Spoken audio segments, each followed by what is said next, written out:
Bonjour à tous. Donc, comme vous le savez, je vais vous présenter le staff qui va travailler avec moi. Ça a été un petit peu long à sortir de terre, mais voilà, aujourd'hui, je suis en mesure de vous les présenter. Donc, le premier qui va nous rejoindre, c'est Maxence Flachez. Maxence est un ancien coéquipier. Tout d'abord, on a joué ensemble à Lyon, il y a bien longtemps. Vous vérifierez, j'ai plus les années exactes, mais on a joué un peu ensemble. Il est beaucoup plus jeune que moi.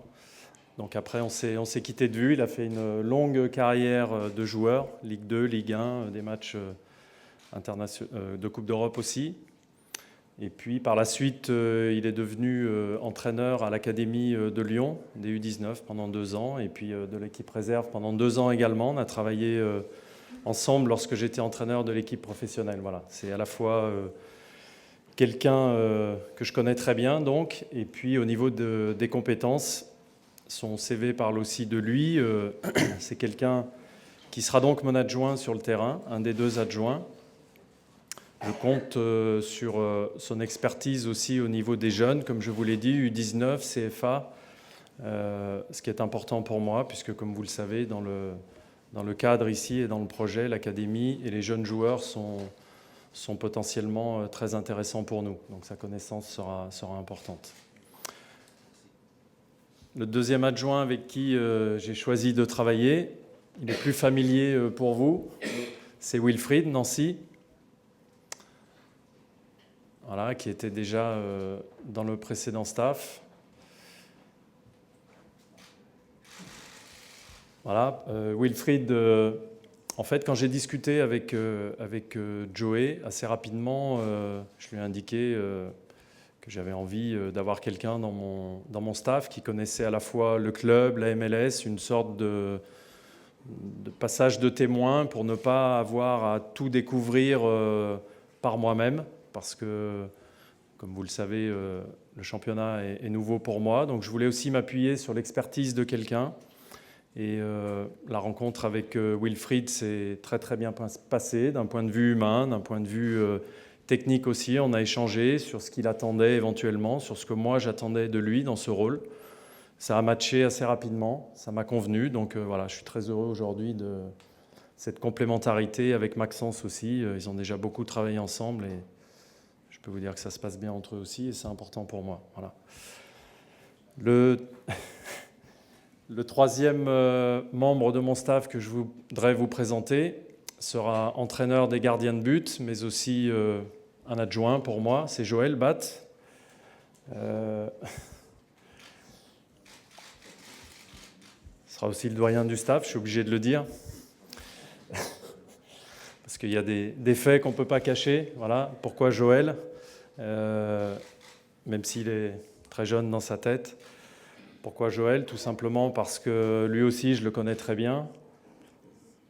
On se connaît la première fois qu'on s'est rencontrés, Joël, c'était en 89 à Toulouse pour un France-Chypre. Joël fêtait sa dernière sélection et moi, j'avais été appelé en dernière minute pour ma première sélection en équipe de France. Donc on s'est croisés ce jour-là.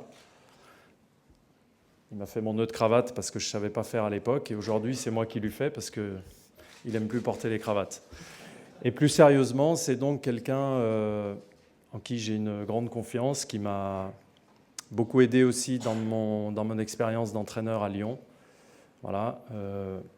Vous savez tous, ou je pense probablement, tout ce qu'il a fait pour les gardiens de but à Lyon dans sa carrière. Voilà. Et j'avais envie ici de m'appuyer sur lui, à la fois, encore une fois, pour les gardiens de but, pour les faire progresser, mais aussi au service de l'équipe, parce que c'est un œil du football depuis très longtemps. Voilà, donc je suis très content aussi d'avoir Joël avec moi.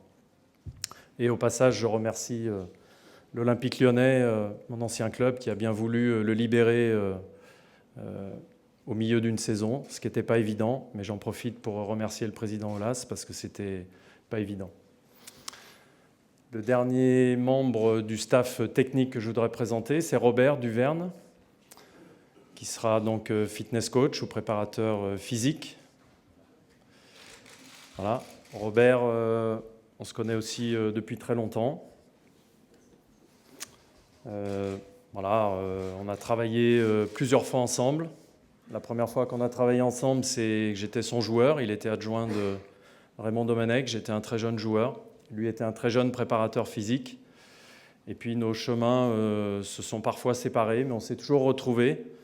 On s'est retrouvés une première fois dans l'encadrement technique à Lyon, à l'Olympique Lyonnais, quand j'ai pris l'équipe. J'ai souhaité que Robert revienne au club à ce moment-là. Il était dans mon staff. Et puis on s'est reséparés après Lyon. Je l'ai repris avec moi en Angleterre, à Aston Villa, pour une courte période, comme vous le savez.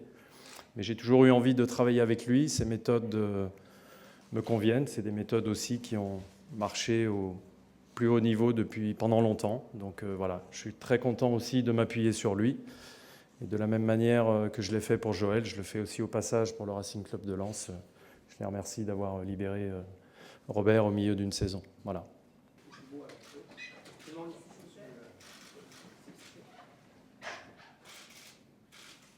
Je laisse les entraîneurs tout seuls.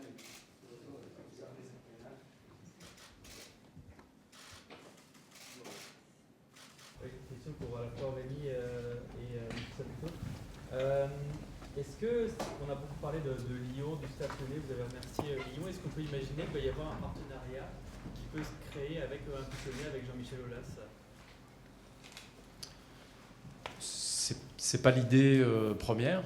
Maintenant, si on considère que c'est un événement qui peut favoriser encore plus les relations entre les deux clubs et que les deux clubs y trouvent à l'avenir un intérêt, évidemment, c'est pas moi qui vais vous dire qu'il ne faut pas faire de partenariat avec Lyon.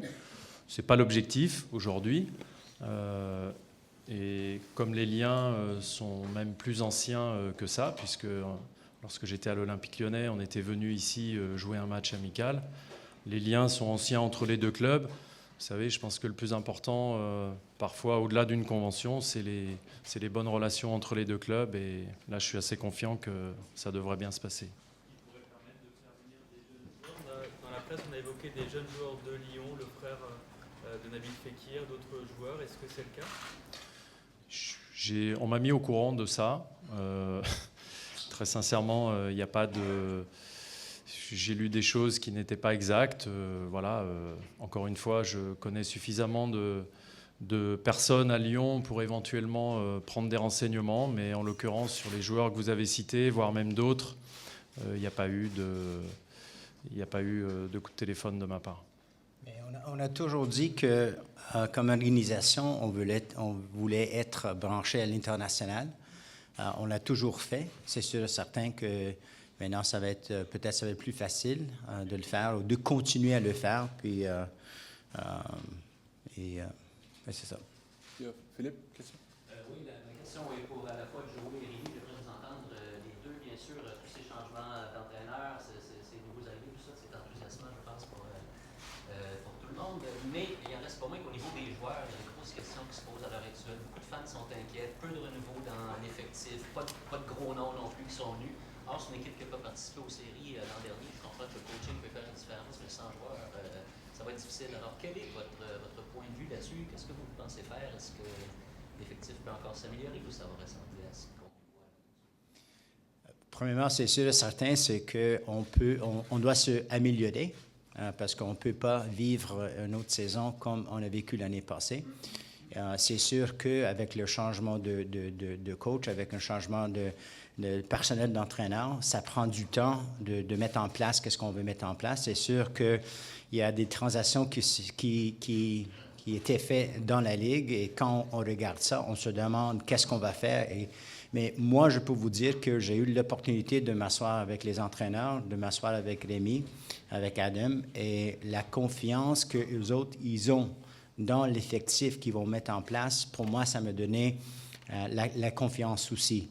Alors, c'est sûr qu'avec avec le Super Draft qui s'en vient, le 4e choix qu'on a, le 7e choix qu'on a, on a un plan. Et pour moi, le plan qui a été présenté par Rémi et Adam, je me sens très bien avec.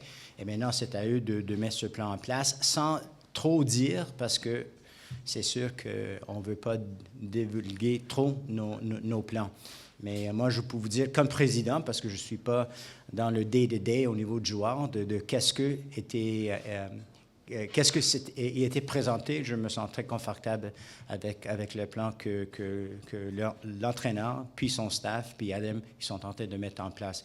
Peut-être Rémi peut dire un petit peu plus. Oui, je voudrais rajouter et vous dire que, évidemment, on réfléchit beaucoup, on travaille beaucoup. Je suis aidé en cela par Adam, Braz, par Nick, De Santis aussi, et puis évidemment tout mon staff. Évidemment, je connais l'impatience des partisans et vous aussi de savoir ce que l'on va faire, mais il y a aussi un temps de travail, de préparation, de négociation. C'est assez long de concrétiser un dossier. Donc, et comme il y en a quelques-uns à mener de front, parce que vous l'avez dit, il y a quand même un changement dans l'effectif.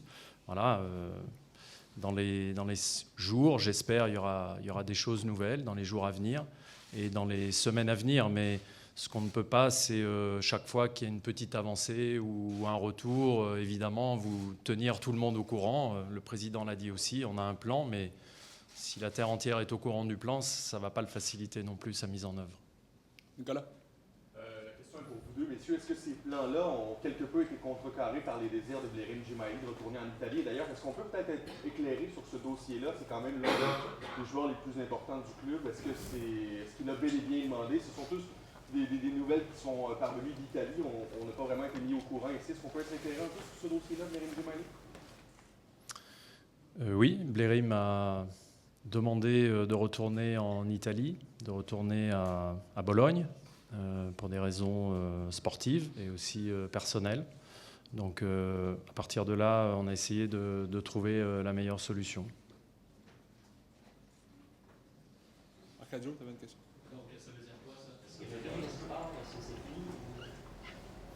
Écoutez, au jour d'aujourd'hui, rien n'est définitivement acquis, comme je viens de vous l'expliquer. Donc il est difficile de vous donner une position ferme et définitive, mais de mon côté, lorsqu'un joueur vient exprimer son souhait de ne plus être à un endroit, vous comprendrez qu'il est difficile pour moi, même si j'avais envie de travailler avec ce joueur, mais si pour différentes raisons il exprime l'envie de ne plus être dans un endroit, vous pouvez logiquement en déduire qu'il ne sera pas là.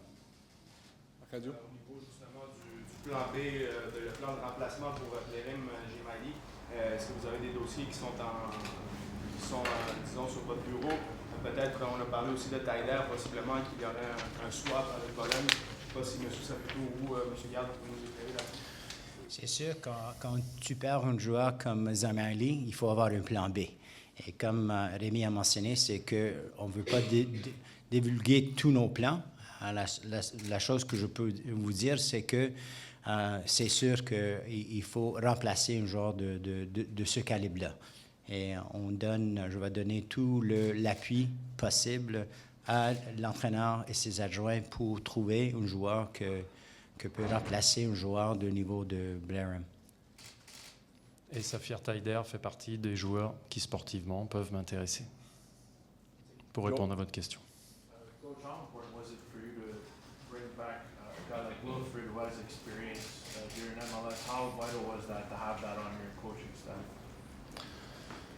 It was important because, I'm very exciting with my staff to discover this new league, but of course there is a lot of new stuff that we have to cope with, and not only about the MLS organization, but also more internal with the players and the background of each players, their habits and everything like that. It was important for me to have him with me, to have Wilfried with me, and but then we are all in the same spirit. I mean, we want to discover this new league, this new situation, but as I told you the previous time, it's also the same game with different parameter. I don't know if you understand, but we have a certain amount of experience, not the same that we will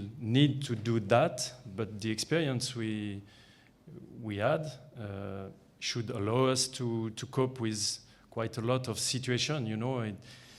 I mean, with a lot of humility, we are more exciting than scared about what we are going to cope. Then this is the situation. I know you touched on it, French, but just how frustrating is it with, you guys haven't been able to make many changes to the roster just yet, but to have Blair, a designated player, one out, how frustrating is it to start, your tenure here that way? Look, honestly, I think it's not necessary. It's not necessarily something that we want it to happen. But there's also a certain excitement. It allows us to make certain moves that we want to make. It allows us to go out and get other players that become available. And again, the situation with Zemaili, understand it's like the coach had mentioned. The situation with Zemaili is both from a sporting standpoint, and it's also from a personal standpoint. The situation that he came from in Bologna allowed him to potentially go back to Bologna. As you knew, he was on loan to us. And again, when the dossier came to my desk and I sat down with Remy concerning the situation with Zemaili, we were in a position to say, we understand and we'll try to make the move, but at the same time, it allowed us to open up a possibility of getting other players. So you can't look at it from a standpoint of frustration. I think you have to take a look at it from a standpoint, there's opportunities. And if we're able to take it from a frustration to an opportunity, I think we'll do well with it. And again, you take a look at the situation we're in. You take a look at the le réseau that we have, the context that we have both nationally and internationally. I think, like I said, it's always difficult to replace a player who's gotten used to playing in North America, bringing another player from Europe in. But again, you take a look at it more from an opportunity, and that's what we're going to do. And like I said, I think we have the wherewithal, and we also have the soccer brains behind it to go out and get a player that we feel could integrate well within the organization. So not frustration, more of an opportunity now. I know that you don't want to show your hand at all, as you guys have mentioned that already, but how close are we to seeing some change and some getting over to the roster? Well, look, I mean, we're being middle of January. The season starts on the 3rd of March. We have 7 weeks. We have 3 training camps that are coming up, so I think we have plenty of time ahead of us. The transfer market just opened. There's opportunities that are out there, so it's obvious. Not only that does the transfer market close in Europe at the end of January, but it closes for us later on. So there's always opportunities after the 30th of January to make some transactions. So again, as an owner, when you sit down with your staff, whether it be your technical staff, your administrative staff, and they give you the confidence and they make you feel confident in that they know what they're doing and they know what they want to do, again, I'm not worried at all. Now, again, understand that we don't want to, like I said, there's the draft coming up. There's possibilities to do various transactions within the league. So again, we want to keep our cards close to our chest, and the moves will come, but we don't basically want to say what they are right now. Nicolas? Le club a annoncé la mise sous contrat de Clément Diop hier. Est-ce que vous pouvez nous parler de votre plan, la position de gardien de but pour la saison qui s'en vient, puis peut-être nous mettre clarifier le statut de Maxime Crépeau? Concernant les gardiens de but, j'ai discuté avec tous les gardiens de but, y compris Maxime Crépeau. Evan Bush démarrera la saison comme numéro 1. Clément Diop vient comme numéro 2. Vous savez, j'ai une entière confiance, et le mot est faible, dans la gestion des gardiens de but par Joël Batz. C'est une équipe dans l'équipe. Voilà, les positions sont claires dès le départ. Ensuite, la vérité, c'est le terrain. Mais je vous répète qu'au départ de la saison, Evan Bush sera titulaire.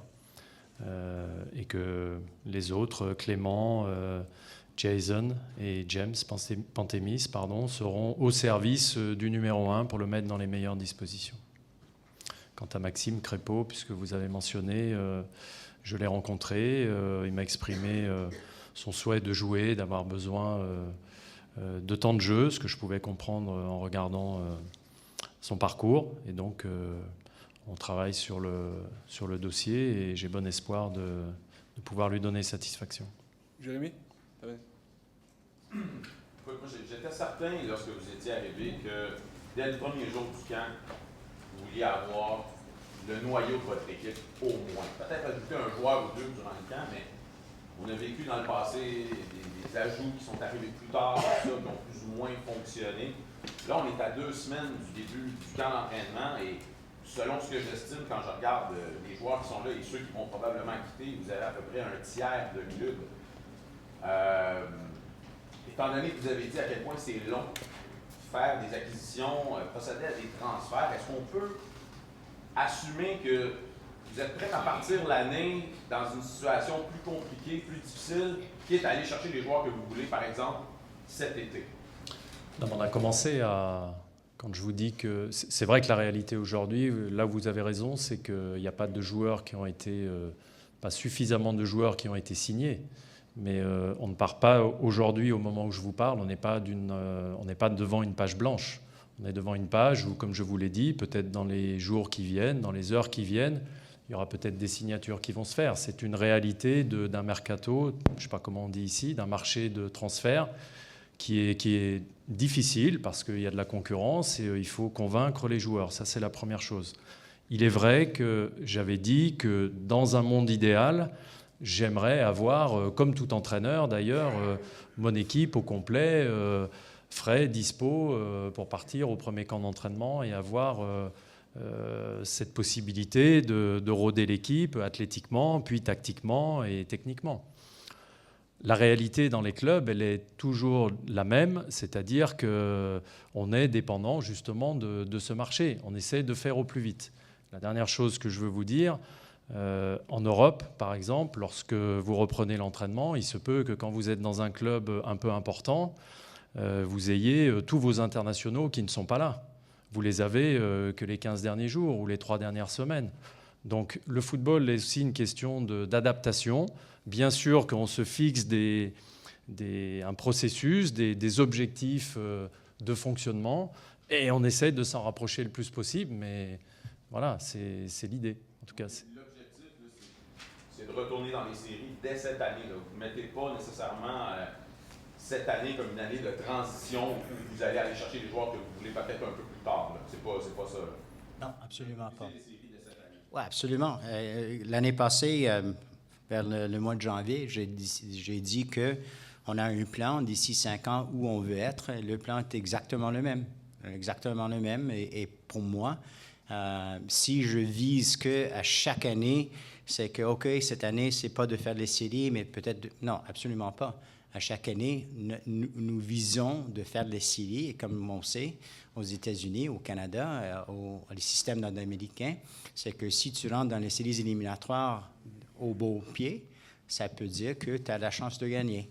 Et moi, chaque année, on vise de faire les séries et ça ne change pas. Ce n'est pas une année de transition. Comme je mentionnais, on a un plan. On avait un plan de 5 ans qui maintenant devient un plan de 4 ans. Et ça ne change absolument pas. Le but de où on veut être ne change pas. Just for Mr. Gard, Joel Batts is he's a big name. I mean, he's an international guy, European champion. How were you able to convince Mr. Batts to come over here to Canada and coach you? It was very difficult, believe me.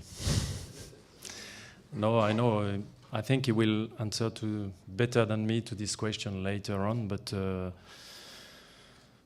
I don't know. Probably he believes also on the possibility for me to be a good manager for him as well. I mean, we like to work together. We know each other for a long time, as I mentioned to you. And of course, he was in a big club as well. But he thought that it was a good opportunity for him to give another direction to his career after so many years in Lyon. And but he will answer better than me. On prend 2 dernières questions, parce qu'on veut poursuivre ensuite avec les adjoints qui sont ici avec Rémi, vous arrivez avec une philosophie de jeu, mais il y a aussi un groupe qui est en place avec certaines caractéristiques. Comment ça impacte, pour le moment c'est de la théorie, vous n'avez pas encore trouvé les formes, comment ça impacte votre projet de jeu et de quelle manière vous travaillez dans ce mercato avec un projet de jeu, peut-être une identité déjà en tête? Vous savez, j'ai aussi une idée pragmatique, c'est-à-dire que j'essaie de regarder quels seront les meilleurs joueurs qu'on pourra avoir, ceux dont je vais disposer dans l'effectif, et ensuite d'essayer de les mettre dans les meilleures conditions, tout en étant, vous vous en souvenez, un entraîneur qui s'appuie beaucoup sur le collectif. Il n'est pas question de mettre en avant des joueurs par rapport au collectif. Le collectif sera toujours plus important, mais néanmoins, il faut aussi être réaliste. Il y a des joueurs qui doivent être des cadres dans l'équipe, et ceux-là, je vais essayer de les placer dans les meilleures dispositions lorsqu'on aura réussi à finaliser ce qu'on veut finaliser. Voilà. Après, j'ai relu et repensé, évidemment, tout ce qui s'est écrit après ma première conférence. J'aurais aimé aussi qu'on retienne que j'arrive avec beaucoup d'humilité par rapport à un système de jeu, par rapport à ce qu'on veut faire. Vous savez, le football est difficile pour tout le monde. Moi, j'ai des convictions, j'ai énormément d'enthousiasme et d'envie de travail. Je crois beaucoup aux joueurs qui vont travailler avec moi, ceux pour lesquels j'ai choisi de travailler avec eux. Maintenant, il y a des adversaires, il y a des aléas, il y a ainsi de suite. Voilà, beaucoup d'humilité, beaucoup de travail, du respect des adversaires, du respect de la découverte de la ligue qu'on a, ce qui ne m'empêche pas effectivement d'avoir envie que mon équipe joue d'une certaine manière. Peut-être pas pendant 90 minutes, pendant 34 matchs, ou plus, j'espère, mais au moins qu'on ait une idée de ce qu'on veut faire. Et ça, je l'ai, oui. Oui, Joey, la question est pour vous. Vous parliez de votre plan de 5 ans qui est maintenant un plan de 4 ans. Bien sûr, il y a des objectifs sportifs dans ce plan, mais il y a des objectifs d'affaires aussi. Il y a de saison, commandite, partenariat, placement. On en est où dans tout ça à l'approche de la saison 2018? Au niveau financièrement, c'est sûr que le budget qui a été présenté cette année, c'est un budget qui est meilleur de celle de l'année passée, soit au niveau de les revenus, soit au niveau des dépenses. Et je ne peux pas demander de plus de mes gens. C'est sûr et certain que quand ils me présentent quelque chose, maintenant, c'est à eux de le faire, de s'assurer qu'ils vont faire. Mais je dois dire qu'on est dans la bonne direction. Et ça, pour moi, ça, c'est important. C'est que, comme je mentionnais, on a regardé des points faibles, soit au niveau technique, on est en train de le regarder et changer ça. Et au niveau administrativement, c'est des choses qu'on regarde, qu'on change. Puis je dois vous dire que je suis confiant qu'on s'en va dans la bonne direction. Pensez-vous atteindre 10 000 abonnements? L'année passée, on était presque là. Je sais que le renouvellement, ça tient bien, ça tient au niveau de où on voulait être. Maintenant, c'est de s'assurer qu'on peut augmenter les nouveaux abonnements. Mais et pour moi, encore une fois, je comprends les partisans qui attendent de voir l'équipe, etc., etc. Mais quand même, c'est à nous de s'assurer qu'on mette les choses en place le plus vite possible pour qu'on atteigne certains objectifs qu'on a.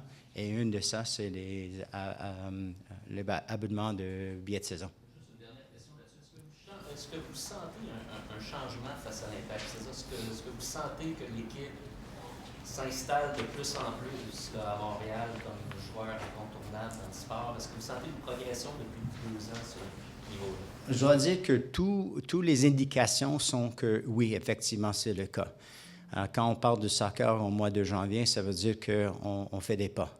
On fait des pas importants. Si on parle de soccer pendant le repos de la période de Noël, c'est sûr et certain, c'est de mieux en mieux. Et je dois vous dire que toutes les indications que nous autres, on voit qu'effectivement, c'est ça. C'est beaucoup mieux. On est un club qui est bien installé à Montréal. Et effectivement, je vois que c'est beaucoup mieux de qu'est-ce que c'était. Merci beaucoup, messieurs. Merci, Rémi. Merci. On va passer pour vos questions.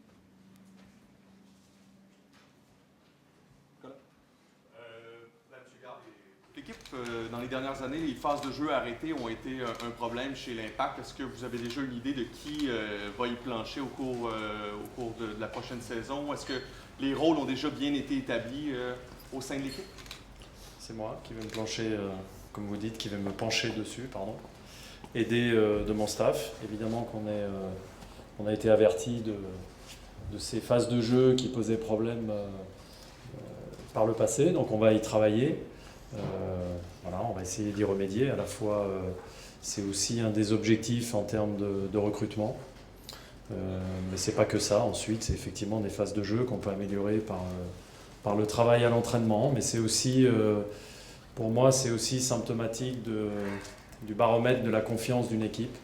Voilà, c'est pas seulement un travail tactique qu'on peut faire sur ces phases arrêtées et qu'on doit faire, mais c'est aussi l'engagement athlétique, l'engagement mental qu'on a envie de mettre pour offensivement ou défensivement sur ces phases-là. Donc il n'y a pas de... Si votre question était est-ce qu'il y a un spécialiste parmi eux sur qui vous pourrez soit taper ou donner des lauriers, tresser des lauriers, il n'y en a pas, je prends la responsabilité.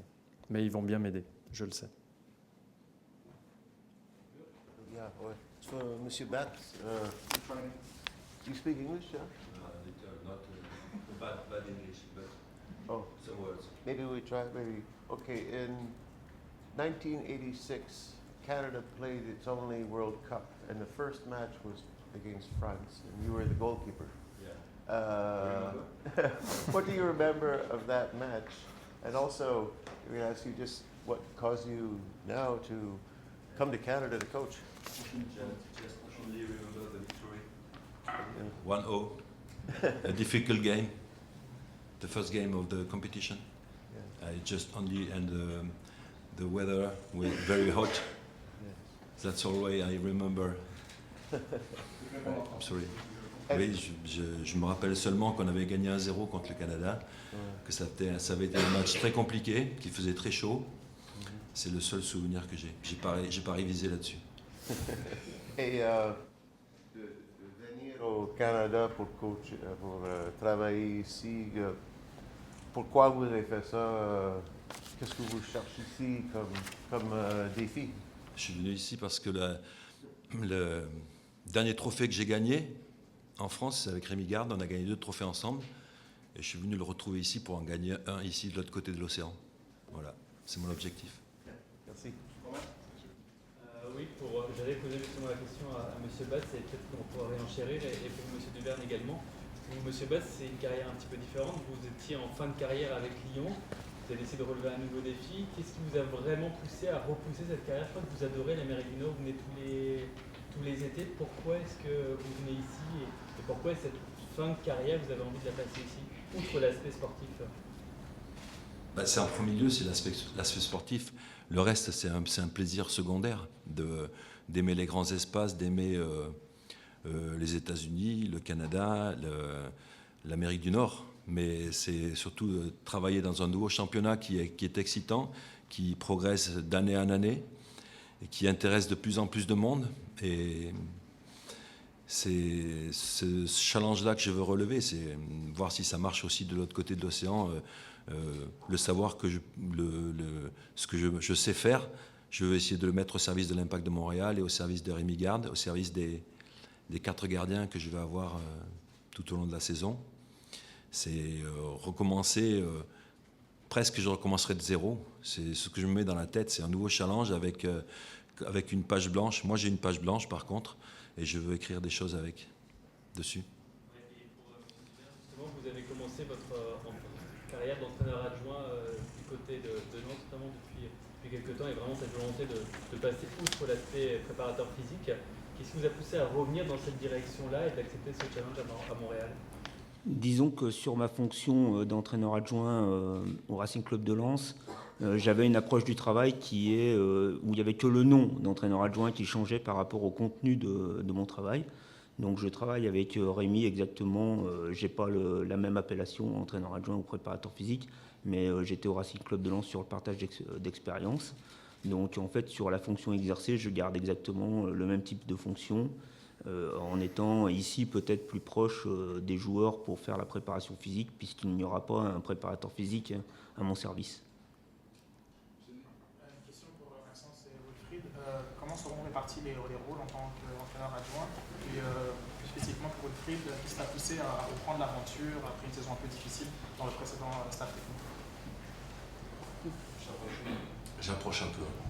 Bonjour à tous. Eh ben, les rôles, tout simplement, je pense qu'avec Wilfried, déjà, on va se partager les préparations ainsi qu'avec Robert et Joël, et puis les préparations des séances que Rémi nous demandera, et on lui présentera bien sûr ces séances. Il validera toutes ces séances, et puis derrière, le travail va se mettre en place logiquement. Chacun aura sa tâche.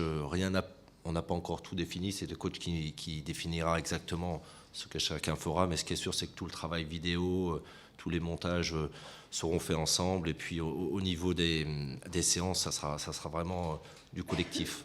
Après, les petites tâches, on va dire, qui passera les cartons de changement de joueurs le jour de match, ça n'a pas été encore défini, donc non, ça sera vraiment un travail collectif, et depuis le début que je suis arrivé à Montréal, en tous les cas, avec Will, on a beaucoup de complicité dans le travail, et depuis que tout le monde est arrivé, maintenant, on est tous bien ensemble, et c'est ça le plus important. La question pour moi, c'était Qu'est-ce qui t'a convaincu dans le discours de Rémi Gard, dans sa vision, pour reprendre l'aventure dans le staff technique? Étant donné que vous savez que je viens de la France, donc du coup Rémi Gard, je connaissais déjà bien sûr, et toutes les personnes qui sont à mes côtés. Donc quand j'ai su qu'il y avait une opportunité, un désir de vouloir travailler ensemble, bien sûr que en tant qu'entraîneur, en tant qu'assistant, c'était une opportunité pour moi qui était très intéressante. Et donc du coup, ce qui m'a plu surtout, c'était le discours. C'était le discours, et lors du premier meeting que l'on a eu, c'était vraiment très intéressant. Donc beaucoup de valeurs humaines, les compétences, on les connaît. Et vous me connaissez aussi, je suis très, très à cheval sur ça, au niveau des valeurs humaines. Donc du coup, ça a été vraiment... C'est super pour moi, bien sûr. Après, on sait très bien que dans le football professionnel, c'est dynamique. Donc on sait qu'il peut y avoir des hauts et des bas. Ça fait partie de notre métier, donc du coup, je n'ai pas de souci avec ça. Donc, mais très enchanté, très honoré de faire partie de ce staff-là. Ma question pour Robert Dupin. La MLS a quelques particularités, on en parle suffisamment, notamment celle de s'étirer d'un bloc, puisqu'il n'y a pas vraiment de trêve, même s'il y aura un court internet pour la Coupe du Monde, et d'avoir très régulièrement des très longs voyages. Est-ce que vous l'avez envisagé déjà dans la façon dont vous allez appréhender cette saison et dont vous allez préparer l'équipe, et est-ce que ça change par rapport à ce que vous avez connu en Europe? Oui, mais actuellement, je suis sur le planning. On est en train d'étudier ce planning qui est sorti avec les confrontations et tous ces déplacements à gérer dans le planning, les microcycles et les cycles d'entraînement. La saison, elle est longue aussi en Europe, donc je pense qu'on va avoir aussi quelques similitudes, même si les déplacements, évidemment, ne sont pas les mêmes. Mais il va falloir découvrir, s'adapter et essayer d'avoir la meilleure réponse possible face à cette problématique. Et c'est ces enjeux-là qui m'intéressent et qui me passionnent, parce qu'on peut sortir de nos routines facilement pour proposer autre chose au staff et au manager général.